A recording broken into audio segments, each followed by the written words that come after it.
this is Chris Crenshaw, and sitting beside me is the grand poobah of trombone, Mr. Elliot Mason. And today, I'm going to talk about slide technique and how you can apply it to your warm-up and how you can also apply it in a real-time situation.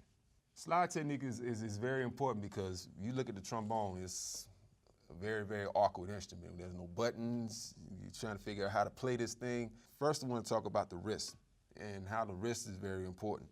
You know, you see a lot of non-trombone players and, you know, they try to describe what the trombone does and how it works, and you see them kind of do like this, like I'm gonna get you.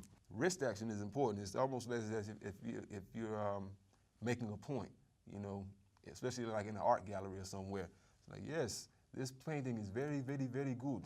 You see, and there's the foreground and the background, and you see the ratio and how it's very important. You see how I'm moving the wrist and back and forth like that. That's pretty much how you would move your wrist back and forth. You don't want it to be too loose, and you don't want it to be too strict.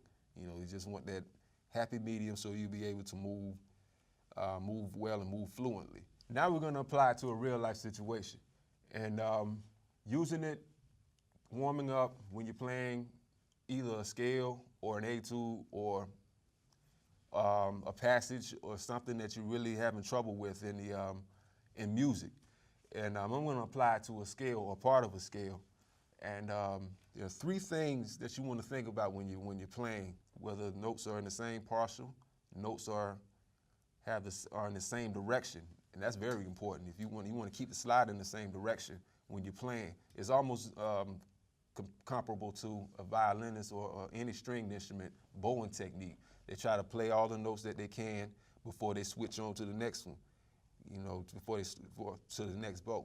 So you want to, and then also the other thing you want to think about is the closest note. So the three things are the same direction, the same partial, and the closest note. And as far as in a scale, I'm going to take the start on concert F and go down to B flat.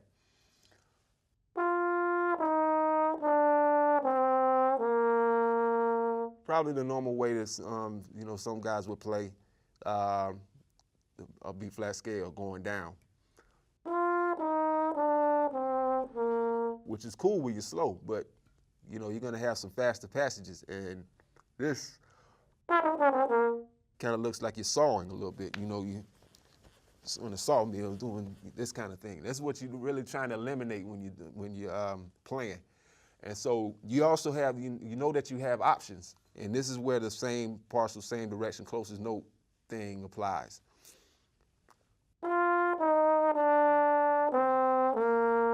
You have that option as going out to fourth position as opposed to going back to first, because the notes are in the same partial and they're in the same direction. Or you have this option. As you already have the same partial, same direction, closest note, and all in the same partial. Or you have this option, starting here in fourth position.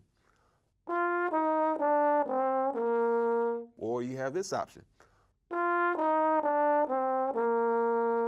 So when you're working on scales, really look to see if there are different ways of playing them, because that's gonna allow you to have options to get through a passage or get through a line that you're trying to play, especially when you're in a jam session or when you're playing through a tune. Also the wrist.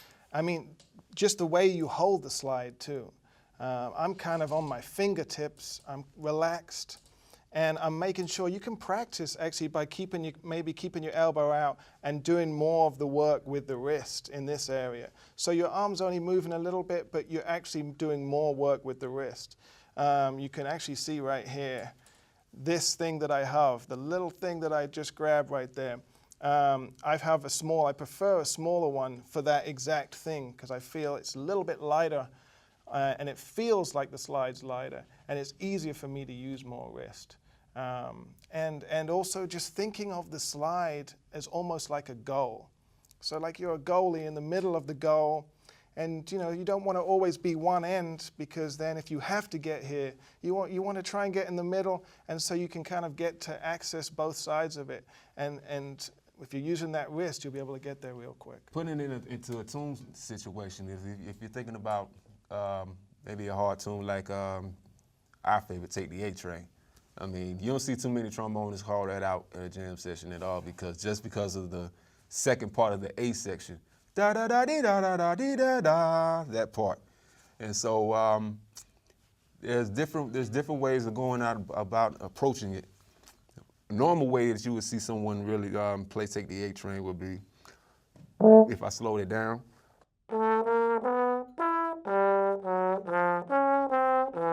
You see, that's a lot of movement, especially, I mean, it's a lot of movement doing it slow.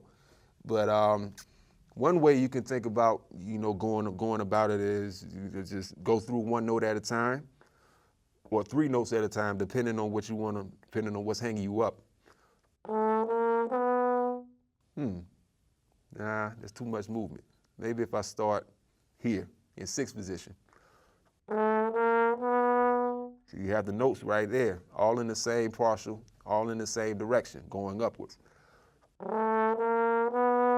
Now the next note is E natural. A little bit more movement, but hey, I can do it in 5th position as well.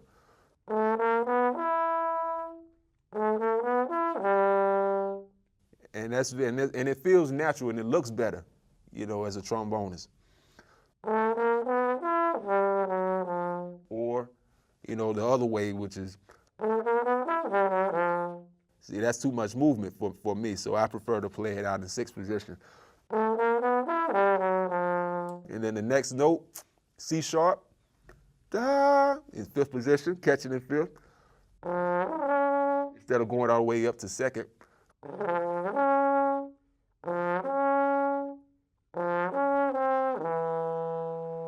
So you have that option of playing it that way as opposed to playing it the old-fashioned way. Just think about your choices whenever you're going through tunes like that.